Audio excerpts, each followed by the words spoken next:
안녕하십니까. 이번 시간에는 요즘에 스쿨존에서 사망사고가 많이 나죠.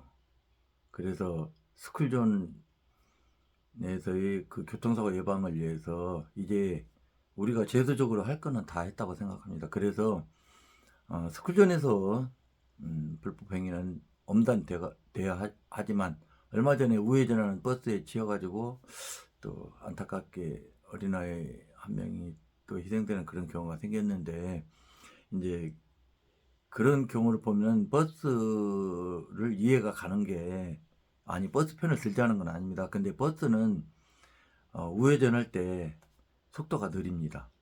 그렇죠? 승용차는 휙 돌아가면 되지만 버스는 휙 그거 돌기 때문에 느리고, 두 번째로는 이제 그 버스 기사님의 그 심리 상태죠. 버스는 시간을 항상 따라다녀야 돼요. 그래서 이제 제가 나중에 그 어, 버스에 대한 대중교통 영상을 찍겠지만, 버스는 시간이 없으니까 이 버스 기사님은 우회전하면서 그 그 우회전 신호가 거의 따로 있었다고 하잖아요. 근데 이분이 거기 갈 때는 그 우회전 신호가 어떻게 됐는지는 모르지만 못 봤다고 했으니까, 그 기사님이. 근데 우회전 신호가 허용돼 있다가 도는 그 시간에 바뀔 수도 있어요. 왜? 버스는 그 느리니까, 굼뜨니까. 그렇죠? 그러니까 이 아이는 이제 파란 신호불만 이렇게 보고 바로 건너간 거죠. 근데 참 안타까운 게, 물론 저는 그 버스 기사가 잘못했다고 뭐 그건 여지가 없는 거죠. 하지만 오히려 그 스쿨존에 그런 저기가 한 뒤로 사고가 더 늘었다고 그러잖아요. 근데 이제 제도적이거나 이런 도로교통법상으로 볼 때는 스쿨존은 제도는 갖춰졌다고 저는 생각합니다. 그리고 첫째는 운전자들이 더 조심을 해야 되는 거 맞고요. 근데 아직도 운전자들이, 저부터도 그렇지만 좀 심리적으로 쫓길 때가 많아요.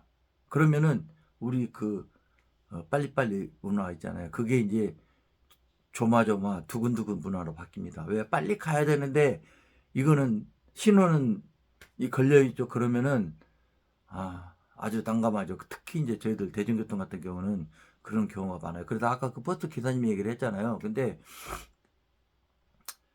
아, 이제는 우리가, 제가 이런 얘기하면 뭐 욕먹을 수 있는 그런 사안인데, 이제 우리 부행자들이 더 주의를 해야 될 때입니다.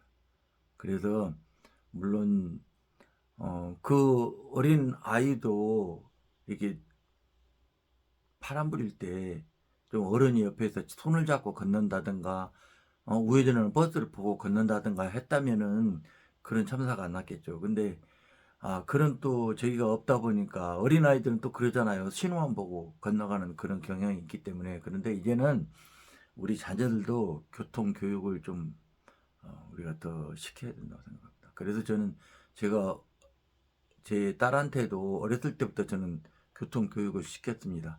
횡단보도나 파란 불 때 건너오면은 손 들고 건너가는 것도 중요하죠. 하지만 신호 들어왔을 때 바로 건너가면 안 돼요.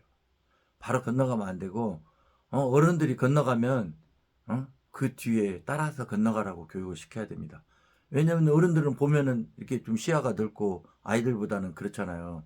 그리고 또 아무리 우리가 운전을, 제가 뭐 그런 사고 교통 위반자들의 편을 드는 건 아니지만 제 경험상으로 그래요.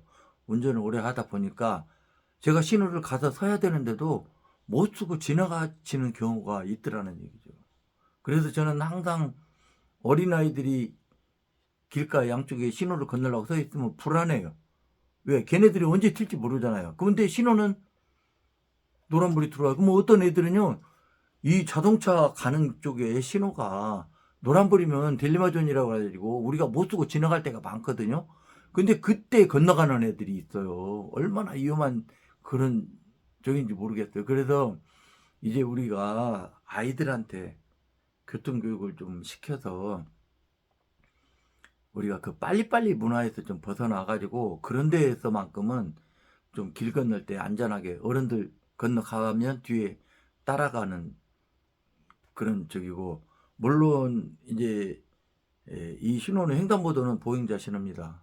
하지만 어때요? 음주운전하거나 마약에 취해 있거나 또 아니면 조급한 사람들은 모르고 그냥 오다가 또 교통사고가 나는 경우도 많잖아요. 그래서 철제 횡단보도 건너갈 때는 불이 들어와도 왼쪽을 먼저 봐야 돼요. 왼쪽에서 먼저 차가 오잖아요. 그래서 차가 온다면 내가 그 차에 받치면 엄청나게 다치거나 죽을 수도 있잖아요. 그러면 아무리 그 차가 밉지만 우리가 보고 좀 탔다가 가고 그런 경우에 하고, 그 다음에는 이제 제발 휴대폰 좀 보지 마세요. 횡단보도 건너갈 때.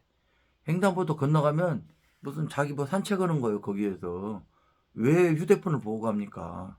언제 어디서 어떤 위반차가 와서 자기를 덮칠지 모르잖아요. 그래서 저기 하셔야 되고, 그 다음에는 이제 그 녹색불 깜빡일 때 그때는 제발 건너가지 않으셨으면 좋겠어요. 그리고 앞으로는 그 녹색불이 깜빡일 때는 그 횡단보도 신호도요, 빨간색, 노란색, 녹색을 해가지고 그 녹색불이 이제 건너가지 말라고 할 때는 노란불이 깜빡여요. 건너가지 말라고. 아, 좀 그래야지. 어떤 분은 녹색이 돼 깜빡이가 늦게 건너가면 반대편에서 출발하는 차들, 또 오토바이들 있잖아. 이륜차들. 이륜차들은 저 뒤에서 빨간불이 오다가 녹색불 켜면 그냥 다시 땡깁니다. 그러면 그냥 내가 달려나가. 그럼 신호받고 늦게 나와가지고 차 옆에서 뭐 휙 뛰어나온다든가 하면 그 오토바이는 그냥, 제 친구가 그래서 사고 난 사람 있어요. 오토바이 타고 가다가 그 횡단보도 그건 무단횡단이죠. 왜? 빨간불에 들어갔으니까. 이 오토바이는 파란불을 보고 진행을 했잖아요. 근데 횡단보도 오기 전에 한 30m 뒤에서 딱 보니까 파란불이 막 켜지잖아요. 그러니까 달려오다가 그냥 이거 땡기는 거. 저도 오토바이 정말 즐겨 타는데 오토바이들은 그럴 수 있죠. 근데 옆에 버스 서 있는데 늦게 건너가는 사람이 뚝 튀어나와서 그거 받으면은 그거는 누가 책임집니까? 그래서 앞으로는 횡단보도는 보행자 신호에 사람이 건너가는 건 당연하지만, 차들이 물론 100번 조심해야 되지만 건너가시는 보행인들도 이제는 특히 우리 자녀들한테 어린 자녀들 교육시켜서 앞으로는 이런 사고를 예방했으면 좋겠습니다. 충성!